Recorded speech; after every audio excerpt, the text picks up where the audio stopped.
right, here we go. All right. Hi, everybody. Hey. Thank you for joining us for another episode of Inspired by Miss Amber Red. I want to talk about the website real quick. Okay. So we were talking about Google Ads and this, that, and the other, in the first part of this. Mm-hmm. So I was going to say you have a lot on your plate. You said you want to come along the ride and learn about Google Ads. Yeah. But so what is it that's keeping you the most busy right now? Definitely website stuff because we're always updating it, and email stuff. And email stuff. So email what do you marketing. mean? I was just saying, email marketing. Yeah. So I can't even believe it's only been a year. It's been a little over a year that we launched Inspired. I know. So we have an online. This is not for you guys. I mean, check it out because it's fucking cool. Yeah. We've literally built our entire website from the ground up. Sasha and I. It's probably why I look sleepy. But I reached out to somebody on Upwork recently for some help with some stuff to help Sasha and I, and the guy was like, that is not a Kajabi site. And I was like, that is probably the biggest compliments that I have gotten in the last 6 months. I was like, you right, because we're good at this. That makes it all worth it because we put a lot of thought into it. Of time. So I mean, I know why we got a website because we can't.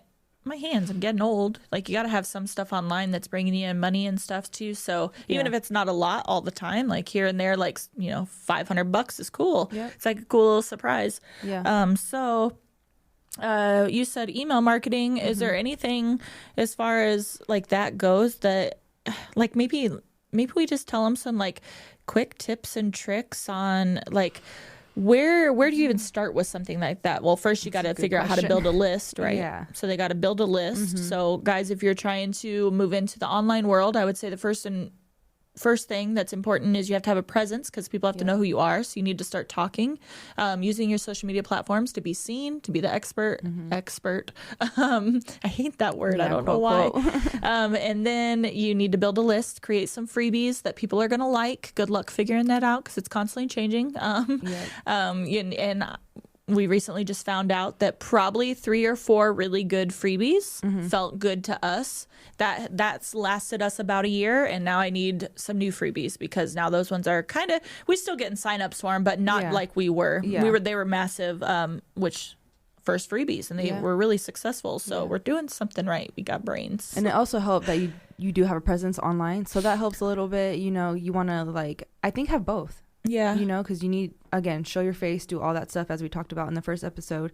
And then that brings over to the online world, I think. You know? So it's kind of, so you kind of got to do that back end, that work leading up to it before just saying, okay, I'm going to do an online class. Yeah. And then, so the freebies will help you build a list. When we say list, that's like your emails that you're gathering through your freebies.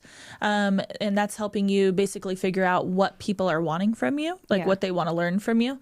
And then Sasha builds email marketing campaigns. I try my best. So her and I bounce back and forth with graphics. She hates that I make her design them first, but I love when she designs them first because she'll design the graphics and then I'll go in and just put like little touches on them, and then maybe spruce up the wording a little bit because obviously that's in my brain. And then Sasha creates like how many emails go out in a sequence. A year ago I didn't even know what a sequence was. How many emails go out in a sequence, and then how many times a day, what's the best time of day, the subject lines, the subject lines. It's been a lot of trial and error. A lot, but I think we have a good flow, or I should say a good understanding of it now. Playing back to you saying we were talking to someone on Upwork, we're at a point now where we know that there's more to learn, and we know that we don't know it all. So I think now that we have a good foundation understanding of email marketing, now we can go and talk to someone and be like, hey, what would you do that like would take us to the next level? Now too, like I feel like we just we do that very well because even like when we first started, we were like, how do we start? So we brought somebody on, and probably not at the professional level that we should have, but she gave us a very good start to where we tweaked it because we had to rewrite all the copy, all the everything, which is fine, but she gave us a plan to go off of, and then we tweaked it from there. It did really well, actually. I'm happy with how our classes did and are doing, whatever. And then I think, like I said, it's like you said, it's we just hit a point now where like, all right, time to bring on that professional person. Now let's really go. make some moves, because now we understand. Yeah. Now we know if someone's playing with us or not too. So that's nice, because, you know, when we first started, we were like, okay, yeah, go ahead. Like, we don't know if this is right or wrong, but now it's like, yeah, we get it. Literally, that person, I was telling you, that person on Upwork that sent the message and was like, oh, you're this class, and then I get it, and good work on the copy, which is like 2 sentences. Good luck on or great words on the copy, but the page doesn't tie into that. I'm like, well, no shit. Yeah. I'm like, it's a feature under what's new. It's not the page. Click on it, go to the freaking landing page, and it'll have your descriptive sales page. Yeah. I'm like, don't try to play me and try to make it seem like you know what you're pointing out. I'm like, because now I know what I'm looking at. Yeah, exactly. I know they try to come in saying that they have something to tell you, but it's like, no, you weren't looking. I should respond back like, great feedback. However, this is our homepage. Of course, it doesn't have a dedicated page to the class. The homepage is like an overview of everything. It's like, and it's very well put together. I almost don't even like to touch our homepage because I think it's pretty. Yeah, and that comes with the websites too, is knowing the steps that your potential customer is gonna take. Yeah, that's like a science that we're definitely still learning. Yeah, I think we have a good understanding of it so far, and there's maybe things that we could fix, but that was a big like learning curve too. Like, you don't want them to have too many steps to get to the checkout point, but then you also want them to know all the information before then. But then 5 clicks is too many. You're going to lose them. But then 3 is too little. And you're like,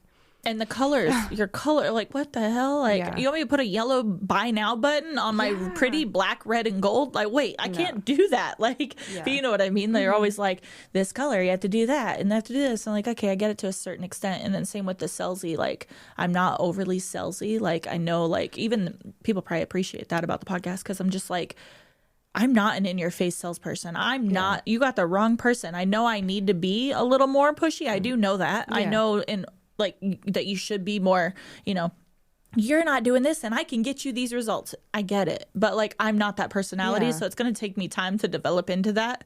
And if somebody wrote that and wanted me to send it out to somebody, I probably would tweak it. Yeah, no, absolutely. Because I mean, you have to have that line, like with the being personable that we always talk about. Yeah. So that's hard too, is being salesy, but also like personable. Yeah, it's and they're gonna know I didn't write that, because they're gonna know that's not my personality. Yeah. So like, and it feels fake right off the jump, and you don't want that. So. Yeah, that's the same with like AI stuff. But let's not go into AI, because that's a whole ass other topic. I mean, AI helps me a little bit, but I can tell every single time. That's my point, though. You can tell every single time if it was AI written. You still have. I mean, the podcast was AI written, and I still need to go in there and adjust it. But like our description. Yeah, look, our blogs are AI. I mean, not all of them, but like some of them we do. But blogs are very helpful as far as SEO, which is search engine optimization, and I think that where it comes, like, it's helpful, like that you don't have to be so personal there. It's more like facts, you know, a blog is. Do you read them after I go in and tweak them?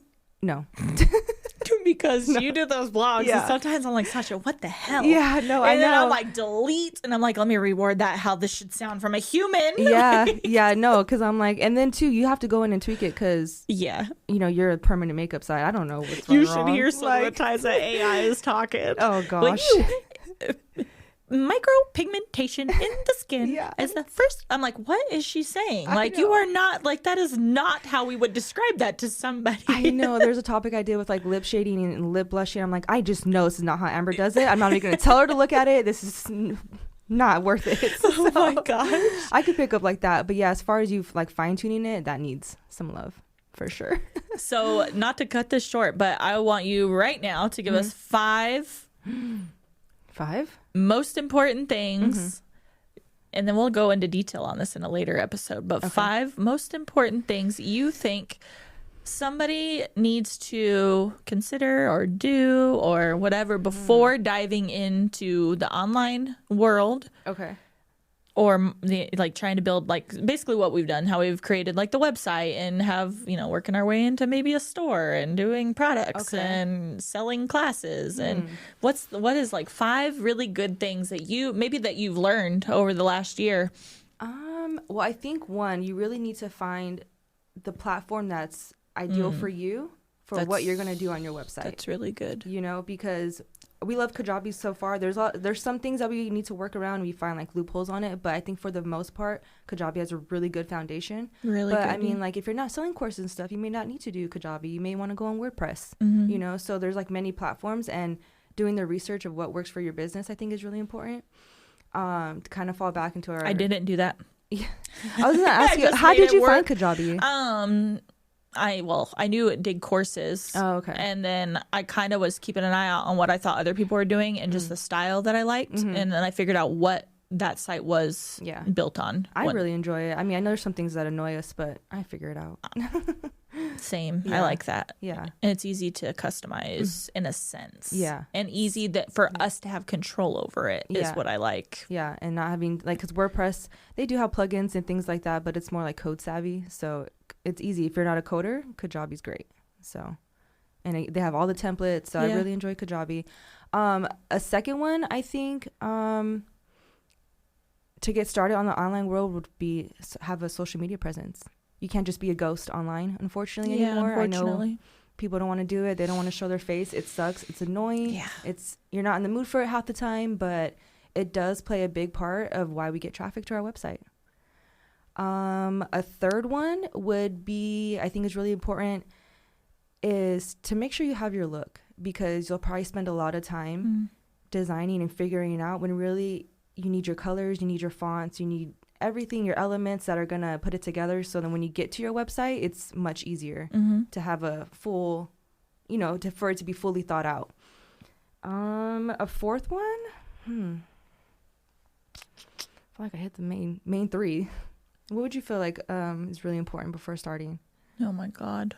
There's a lot of factors, but at the same time, it's like, I feel like those three are the biggest. I think for your site not to sit there, because I feel like, not that our site's just sitting there right now, like, because obviously we got 2 sales yesterday. Yeah. So it's all, like I said, those little surprises, that's all it takes. So it's like sometimes it's crickets and you're like, oh God, nobody's paying attention, nobody's doing nothing. And all of a sudden it's like, oh shit, okay, like, wow. Yeah. Like it's that list is gold. Those email lists are gold. And I kick myself in the ass every day that I'm not, like, that's top priority for Amber, is getting those freebies built back up.